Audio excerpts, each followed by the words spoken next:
काय निर्णय घेतला दादा? निर्णय असा घेतला, कार्यकर्त्यांचा आग्रह होता अपक्ष फॉर्म भरावा म्हणून सकाळी 9 वाजता कार्यकर्ते इथे उपस्थित राहिले. पण काही पक्षाचा प्रोटोकॉल जो आहे तो पाळणं मला गरजेचं आहे, कारण पक्षाने सांगितलं की बाबा अपक्ष फॉर्म भरू नका. पण कार्यकर्ते ऐकत नाही. मी कार्यकर्त्यांना रिक्वेस्ट केली की बाबा आपण पक्षाने दिलेला आदेश पाळला पाहिजे.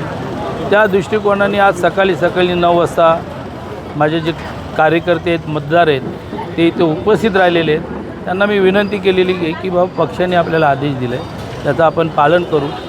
महाराष्ट्राचे प्रदेशाध्यक्ष आहेत, त्यांनी आपल्याला शब्द दिलेला आहे, तो शब्द वाया जाणार नाही. शाश्वत केलेलं आहे आपल्याला की अर्जुन भोईरांना कुठे ना कुठे एकजेस 100% करणार.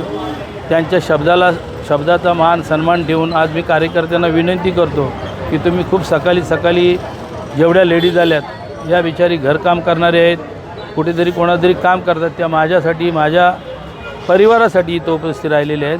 मी त्यांचंही आभार मानतो.